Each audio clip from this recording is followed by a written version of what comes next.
Hello，大家好，歡迎嚟到 Seller Scale Up，我係 Wing Lam。拍片嘅時候咧就係6月10號2026年嘅，咁就啱啱咧就收到亞馬遜嘅一封電郵，就大家喺屏幕嗰度睇到內容咧就係關於一次重大嘅更新啊，就係咧作為賣家嘅我哋啦，所有嘅 listing 咧而家就有一個新嘅規定，就係喺7月27號之後咧。我哋所有嘅產品嘅標題咧就唔可以超過75 characters， 即係咧當然我哋產品嘅標題係英文填寫啦，咁所有嘅成個標題咧就唔可以超過75個字母，咁啊應該係咧連埋空格位在內嘅。咁呢個就係啱啱我收到亞馬遜電郵嘅通知啦。咁基本上咧呢一個舉動呢一個做法咧就一定會落實啦，因為佢亦都講明咧喺信裏邊講明咧，有呢一個變更咧完全就係為咗呢個 mobile shopping 嘅 customer， 咁大家都知啦，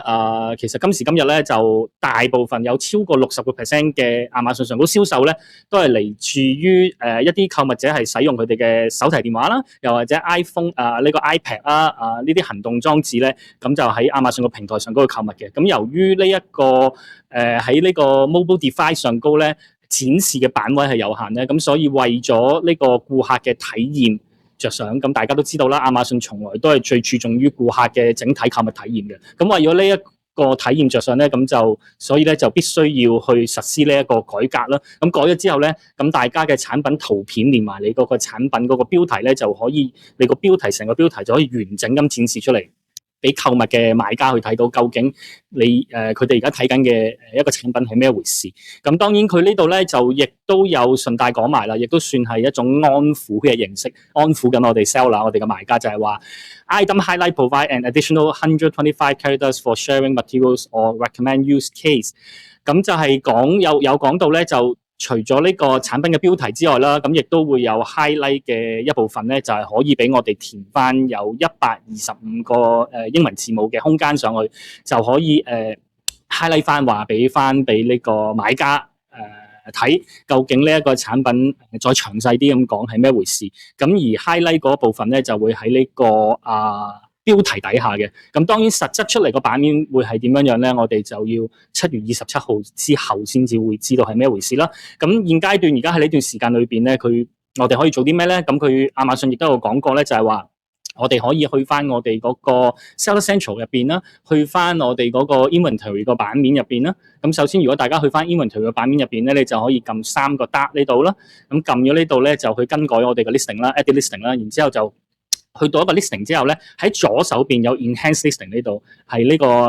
AI 嘅 power 啦。咁如果大家撳咗入去之後咧，咁咧 AI 咧就會自動幫我哋生成一個佢哋亞馬遜呢個平台個 AI 建議嘅呢個product title 啦，即係 item name 啦，亦即係你嗰個標題啦。咁下低呢一部分咧就係 item highlight 啦。咁我重複試過唔同嘅產品，亦都試過同一個產品重複去試過。咁其實基本上咧，佢都有保留翻晒原本咧我呢個產品上嗰個標題所有嘢喺度，只不過就分拆開咗。咁標題咧就好簡短，然之後咧 highlight 嗰度咧就再補翻之前我原先嗰個listing 嗰個標題嘅一啲material喺入邊。咁當然佢亦都有順便咧，亦都有5點描述 bullet points 嗰度咧，亦都有建議出埋嚟。咁原本我得5個要點嘅，咁佢而家加多咗2、4、6、7個要點添喎。咁我都考慮緊要唔要聽從佢呢個亞馬遜 AI 嘅意願咧，就去更改啦。咁當然啦，如果大家想自己手動去更改嘅話，亦都可以嘅。咁但係咧，目前嚟講咧，就由於資料都仲有限啦。咁但係大家如果想手動改嘅話咧，其實都有嘅。我見到佢已經有少少唔同咗嘅，就係本身咧就冇 item highlight 嘅，咁而家都出咗嚟嘅。咁大家就可以自己手動去呢度啦。item name 你嗰個產品個名咧就冇多過75個字，咁然之後下低呢個 item highlight 又唔可以多過150個字啦。咁佢亦都個封信裏邊亦都有講到啦。我哋加落去嗰啲 highlight 部分咧，其實咧亦都係searchable 嘅。佢呢度有寫到咧就係 searchable and visible below titles in search result 嘅。咁亦都可以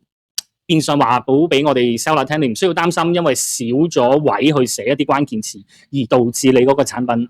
唔能夠被發現，唔能夠被搜索出嚟嘅。咁詳細實情咧，佢亦都有講㗎。如果我哋作為 seller，我哋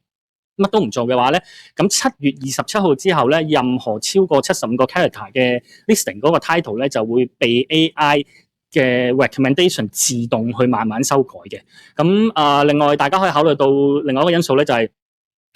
呢個大促就嚟啦，即係 Prime Day 啦，國內嘅朋友叫大促啦，會員日啦。咁就係呢個月底嘅23到26號。咁我自己個人認為咧，就係喺呢段時間我就唔會去更改任何嘢嘅。咁直至到 Prime Day 做完為止先算啦。因為反正咧就7月27號仲有成個半月時間。咁我哋就可以慢慢去睇清楚形勢先，咁好充分利用呢個半月嘅時間去研究下到底應該點樣去調整我哋個 listing 嗰個標題同埋 highlight 究竟要寫啲乜嘢先為之最好。咁今日嘅 update 就到此為止。希望大家可以順便俾個 like 啦，支持一下鼓勵下我啦，同埋亦都 subscribe 我哋嘅 channel 啦。有啲乜嘢可以評論區留言啦，多謝晒大家，拜拜。